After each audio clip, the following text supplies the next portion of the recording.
Welcome to Sign for the Times.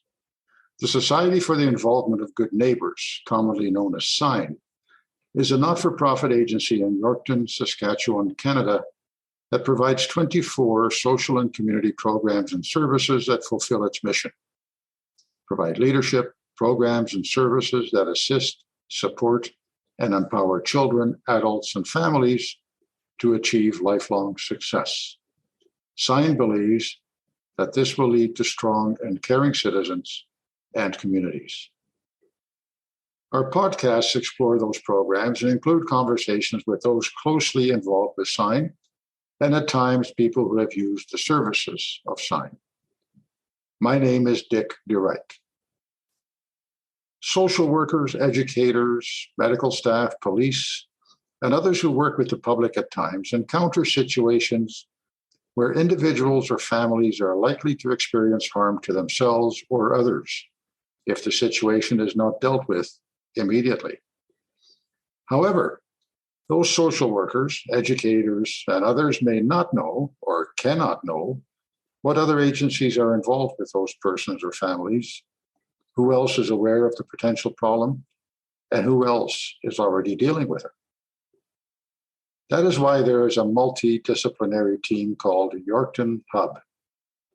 It includes government ministries, local authorities, civic departments, healthcare organizations, police and protective services, First Nations, and community-based organizations. SIGN is one of the local community agencies now participating in Yorkton Hub.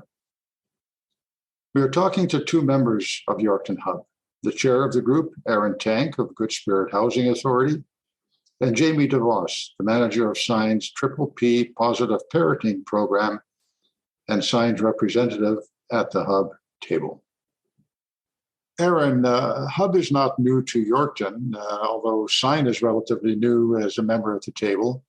Where did the concept of Hub originate, and what's the background in Yorkton for that?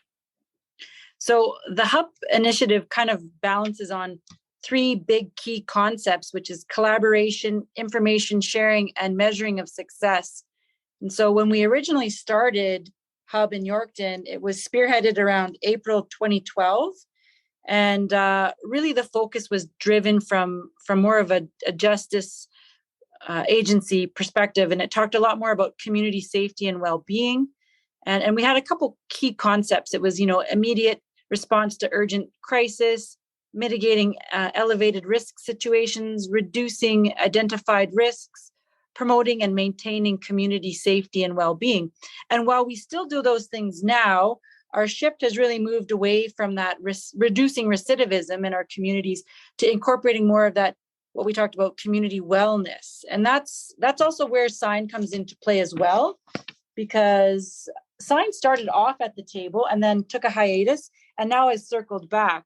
And, Hub tables are not new to Saskatchewan. We actually have 14 Hub tables that service 15 communities. We actually have 3 intervention circles as well that are on First Nations land. So really, Yorkton's initiative has been around for some time. And the unique thing about Yorkton is that it's always been a neat place to try something relatively new. Because of the location of it, Yorkton is kind of that catchment area that serves outlying communities as well. But it's not big. So it's just a medium-sized city it has all the agencies at play that work collaboratively together nicely. And so the Hub fit really nicely. And when we started Hub, it was, we moved through some growing pains, but I think, as it's evolved, we've seen some tremendous successes over the years. Hub has worked on making sure that it's that delicate balance between sharing information while respecting people's privacy, while still being able to offer support when there's elevated situations of risk. The Hub has been very successful in Yorkton, and that's mostly been because of the community agencies that it works together with. I've been lucky to work on other Hub tables as a steering committee member, and oftentimes there's discord at the working table, but Yorkton Steering Committee table and the Yorkton Working Table for Hub work so well together. And that's part and parcel because people usually have a very dedicated interest in serving clients and supporting them. Since the inception of the Yorkton table, we've had 703 referrals. The majority of referrals come in from alcohol-related situations. The second most common case presented have to do with criminal involvement. The third is mental health issues. The fourth is emotional violence. And the fifth presenting issue is often tied to drugs and alcohol, but drugs are the prevalent issue. When we talk about who's presenting the most cases from the Yorkton Hub table, it's always a variation. But what we know is that RCMP usually leads that referral piece. And then mental health comes in at a close second. And social services also leads. Then schools follow in play, and then community corrections. So we have a number of agencies that present all the time. But what we do know is no matter who presents the information, sign is almost always present at the door knock piece. And that's part and parcel because sign is part of the backbone of the community, offering support to the most vulnerable clients. Tell us what the process is. How does the team get together? How does it organize its work? So basically, the team meets weekly to address specific situations involving individuals or families who have significant problems or might be experiencing harm. Sometimes the table might meet more than once a week, depending on the referral situation and the case being presented. But for the most part, it's a weekly initiative. All the cases that are being presented are always following in line with an acutely elevated risk, which means that those individuals or families are at the level of risk to themselves or others that need response quickly. So these situations might look very different for every case, but what we do know is the underlying issue is that all of these cases being presented could benefit from the use of support from all agencies around the table. And I mean, not necessarily all agencies, but that's where the 4-filter process comes into play. And that's how it's determined which agencies should be available to offer that support. Once that is determined, and we can talk a little bit more about that in a bit if you'd like, but once that idea is there, it's presented.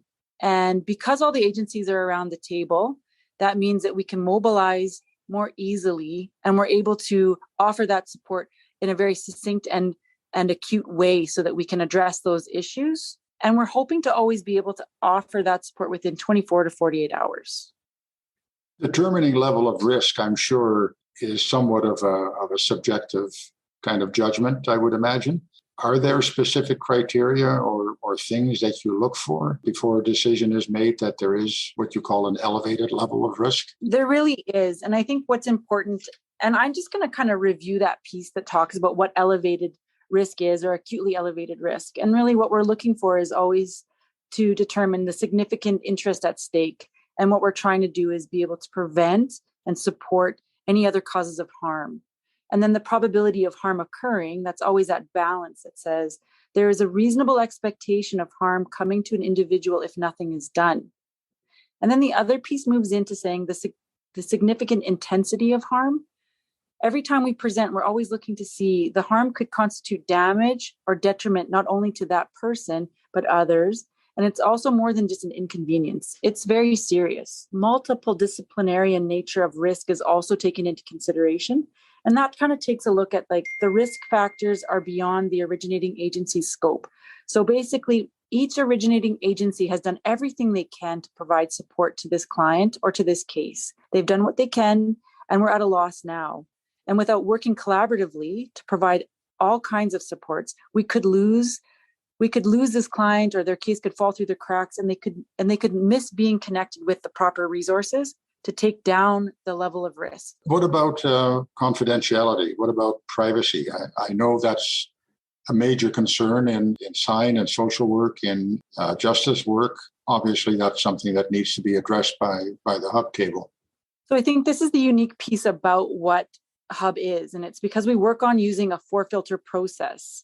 And this is done so that we can make sure that the sharing of information is done to always protect people's identities and privacy, but while being balanced against being able to offer support when there's imminent risk. So when a presenting agency has done everything they can within the scope of their agency to support a client or a family, they basically can take a referral form which outlines the barriers or the risks that this client is having, and they put it into play so that they can present it in a non-descriptive fashion to the table.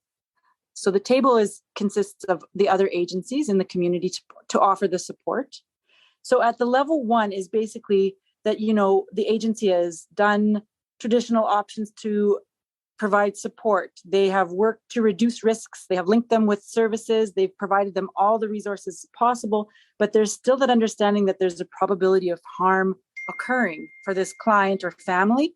Knowing that the referral is considered to be adequate at that agency level, and it's put towards level 2, which is where the table can also sit and review.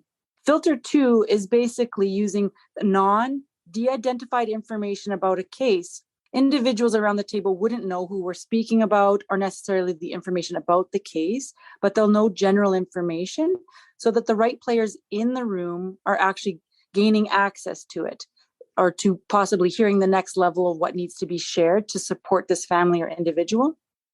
So at level 2, it's bringing the risks that are known to the table and sharing it. This level, the table needs to decide whether or not this meets the threshold for elevated acute risk. And for the most part, by the time table members have brought something to this level, it usually does. But there are times when maybe something comes back and there might be something that's shared with the table, or referral also has made a recommendation. And maybe it doesn't get to that part where we're disclosing the other identifying information. So for the most part, once you hit the filter 3, this is where agencies agree on the elevated risk and then who can assist. So this is the table, this is the members around the table that would stay. So that once the elevated risk is identified, agencies assess if they can assist and who should assist. Specific details are not necessarily still shared at this level because we're still making sure that only the right players in the room are actually present. Phase 4, we usually talk about this when we call it the door knocking. So this is when we have come together, the right agencies are in the room. There becomes a plan put in place to best support the family or individual to support them. So there gets to be a plan put in place to do a home visit. That's what we call a door knock, or an offer of support. That might look different for every case, but for the most part, it's a very informal, genuinely compassionate approach, taking into consideration all the agencies that can offer support to this family or individual to support them. And then how to best execute that so that it is done in a fashion that's respectful and not considered overbearing or difficult. Because by the time we're hitting this door knock approach, usually this family or individual are in such a heightened level of risk or in crisis that this should be seen as something as a welcoming opportunity to help them. All too often, people in crisis work alone in crisis in silos. Agencies work alone in silos in crisis. The hub model is an approach that says we can work collaboratively to best support this client or family with everyone having the same agenda. Really, it takes away some of that push and pull that sometimes agencies have done in the years and past, when you might have different case plans for one family, when really, if we work collaboratively, we can move the ball to the end line much quicker and actually do it in such a respectful way that families and individuals can see that oftentimes agencies share the same goal, which is to support and help people. And really that is that vision statement of the Yorkton Hub, which is, community health and wellness. So the door knock is the final piece of it. And we are very excited to do the door knocks. Unfortunately, not all of our door knocks, not all referrals make it to the door knock. We have done about 703 door knocks since the inception of the Yorkton Hub. Jamie, you and Sign are relatively new to Hub. You're the representative.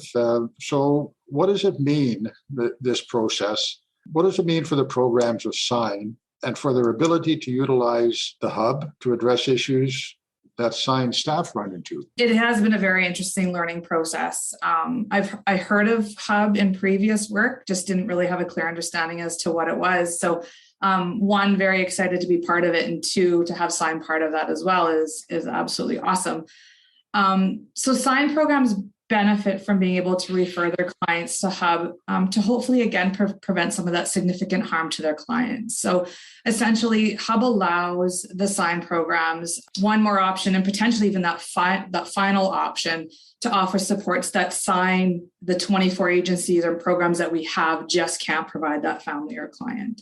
So it's kind of that one last option to be able to provide that support for those families or the individuals when we just don't know what to do next. It sounds like, as Erin explained, that the services are offered, the door knocks, you're offering a service, It's not mandated. Can people that you want to help, do they actually turn down the assistance that's provided? Unfortunately, yes, it happens. So when we go on those door knocks, again, like Erin had talked about with the 4-filter process, it's only those people, those agencies that can provide some sort of additional service to the families or the individual. And so we're literally going and doing a door knock, and we try very hard to at least have some sort of conversation with the family or the individual. And sometimes that means going back once or twice. Sometimes we see them peeking through the window and they don't answer the door, and we'll keep trying a couple times. But yes, like you said, is not a mandated program. They do not have to follow through with any of the programs or services that we're providing them. And again, the role is just to make sure that they're aware that they're there, and hopefully they go and seek out that for themselves. SIGN has 24 programs that deal with people who need various types and various levels of assistance. So within SIGN, who determines and how is it determined what situations that SIGN staff encounter need to go to the hub group? So again, typically those frontline workers, in whatever capacity they're in with one of the SIGN programs, they would identify a family or individual. At that point, they would then take that information. We do have a referral form that gets completed, meet with their manager, who then would submit that referral to me. Ideally, then I sit down with that program manager and that frontline worker and look at those risk factors. So there are 27 different risk factors, keeping in mind what Erin had talked about with the acutely elevated risk. The goal of that is to sit down and make sure that as SIGN as a whole, we've done a really good job of providing and offering or providing those services to that family or individual. And maybe it hasn't worked out, and then we can move forward with Hub. But the idea is to sit down, make sure before we go any further, so that's that filter one, before we go any further, that as SIGN, we are able to support that family or individual before we take it to the table. So the resources of SIGN are fully utilized first before it kind of goes to the hub table. Absolutely. So, I mean, if somebody is having some difficulties with their money management, have we accessed the trustee program? No. Okay, go and do that. And then we'll talk again. So if there's a program that the family or individual could benefit from that SIGN has that has not been accessed, it will not be taken to Hub. They need to be able to access all the services through SIGN first. So the SIGN managers can refer. They know that we meet Tuesday mornings at the Hub table. They can refer at any given time. We don't get a lot of referrals from SIGN, truthfully. But I guess that's a good thing, though, isn't it? It is a good thing, and we hope that nobody's getting missed. But yeah, it definitely is a good thing. So obviously, SIGN as a whole is providing those services to families that they're needing. So, and I understand the process kind of works in both directions as well. That Hub may want SIGN to get involved in situations that don't involve SIGN clients necessarily, but that have been brought to the table by other agencies. Right. So when that referral comes to the Hub table from an agency outside of SIGN, we would then decide who, following that 4-filter process, which agencies need to be part of that door knock and moving forward with this. And because SIGN has such well-rounded, so many different programs, we're at almost every single door knock. So I would then be that representation for SIGN to go on that door knock. So I'm not specifically talking about my program unless it's relevant, but I am providing program information for all of the SIGN programs that are relevant to that family or to that client. So attending that door knock, most of the time I'm providing information just by pamphlets specific to that program and the SIGN as a whole. Can you describe, without getting into detail or any risk of betraying any private information, what kind of situations SIGN may run into that you would take to the Hub table? I would say probably one of the main ones would be housing. We do have our housing support program, and sometimes there's situations that come from that, whether it's there's mental illness, whether there's addictions, those types of things that just can't be supported by that housing support program, that maybe just can't be supported by the trustee program or any other services or support. So that might be something that we can take to the table. On the flip side, I would say coming from Hub, other referrals that are coming to Hub from other agencies right now, and I don't know that it's a big surprise, but that truancy piece from our youth is huge. So with COVID, we've seen, some kids haven't been at school in 2 or 3 years. And that's definitely something that will come to the table that we'll try to offer some supports for as well. Thank you, Erin. Thank you, Jamie, for telling us about Yorkton Hub. It's good to see that despite some common misperceptions, these agencies and ministries and organizations don't work in isolation. They do communicate and work together to resolve the very human problems that individuals and families face. If 2 heads are better than one, I guess, 8 or 10 or 12 heads are that much more effective in tackling these kinds of severe problems that people encounter. New Sign for the Times podcasts are published regularly. In upcoming podcasts, we will talk with those who have been assisted by Sign's programs and with the program managers and staff who provide that assistance.